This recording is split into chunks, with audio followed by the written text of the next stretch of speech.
Да, здравейте, приятели! Днес сме с Илина и ще отваряме колет. Да знаете, вътре ще има карти, които ще ги отваряме от по-близък план да се виждат какви са. Сигурно или ще отидем до камерата, или ще покажем картите как ги отваряме. И сега първоначално ще отворим пакета, защото има няколко пакета с карти. Ако някой ги знае, може да пише долу в коментарите. Защото, примерно, Илина, ти знаеш ли картите? Не. Да, сега ще ги покажем. Отваряме ги с нож и тук са задраскани данните. Да не се виждат. И тук е гати, как ги такова? Много мразя, когато са ги опакували все едно, се имаш ход във война. Това са някакви нови. И да. Пакетчета. Да, това е кутията с картите. И ето ги колите. Това е кутията. Това е кутията, така че после ще разгледаме. И това са картите. Оригинални са, ако питате.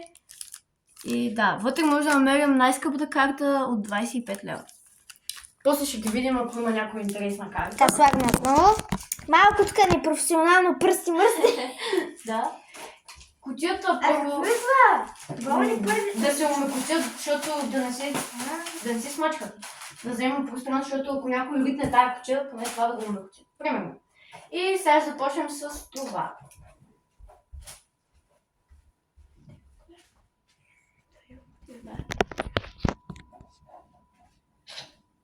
Тук ще натраскам кутията яката.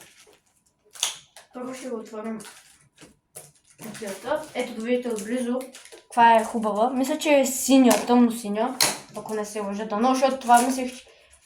Да, това е кутията. Тъмно синя. Имаше червени, аз не обичам червени въобще. Въобще не обичам червени. Ето ги самите карти отблизо. Това е като пакетчета. Така. Ето нормална кутия, която просто е за карти. Именно това ме кефи, защото аз имам едни карти, дори и после ще ги покажем с другите карти. И перфектно се отваря. Може да отворя първото пакетче. Какво е да отворя? Аз не разбирам от Yu-Gi-Oh карти. Да. Сам съм гледал как се играе.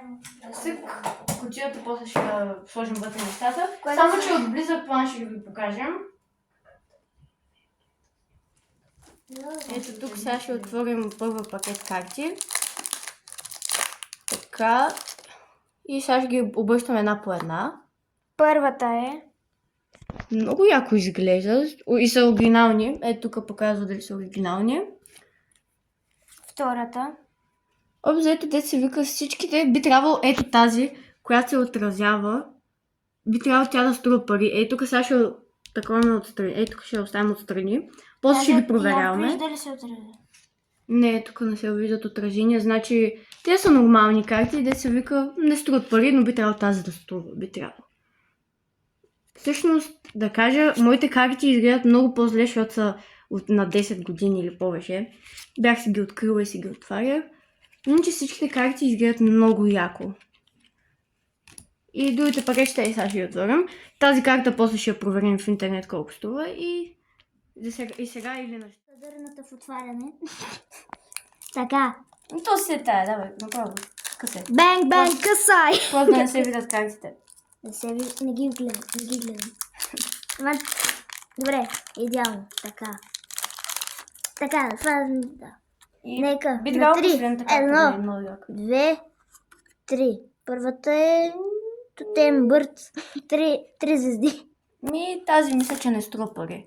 Защото би трябвало да има някакви... Тази ма има доста звездички, както... И би трябвало да струва пари. После ще ги видим.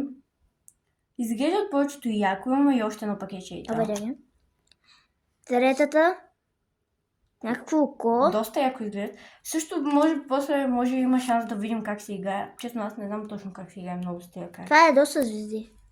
Да. Абе. Честно, аз имам няколко, после ще покажем и другите. И последната е... някаква яка. Това май пари. Виж колко звездички е.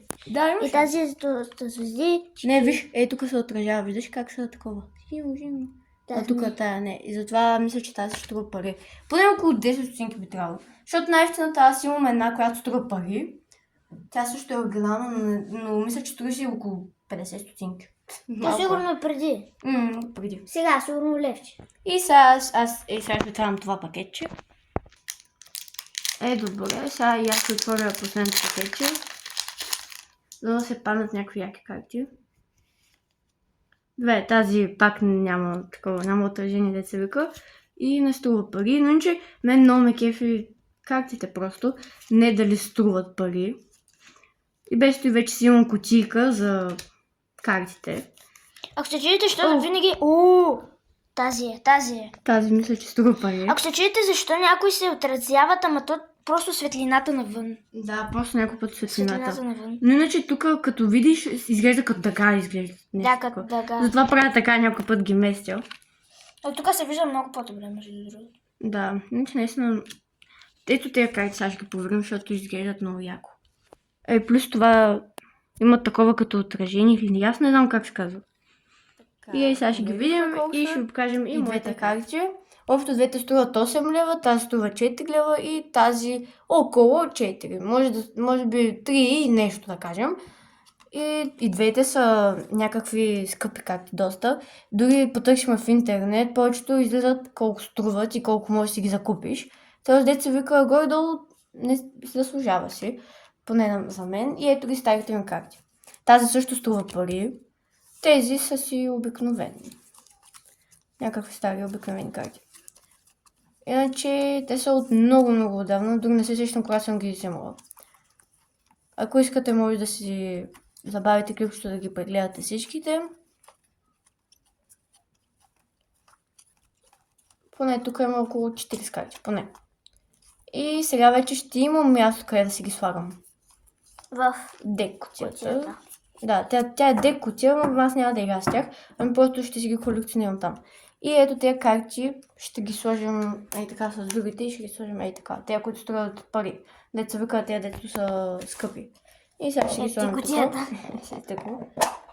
И тъкмо се побират тъкмо всичките. Почти всички. Сега си кутията е. Да помогна и аз малко. Да.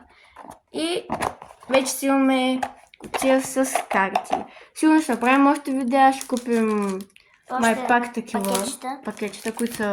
Ето сега ще ги запазим за повече пари, защото тези за 3 лева нищо не се падна от. Там е много малък шанс и това тях изобщо не ви ги препоръчвам, а и тези си препоръчвам. Взех сега с Озон, защото няма откъде другаде. Примерно в квартално магазинче не можеш да намериш такива. Има, ама са фалшиви. На 100%. Мога да ви покажа и фалшиви, т.е. камък новица хартия. И са фалшиви, и са тъпи. В смисъл, те са копия, де се вика.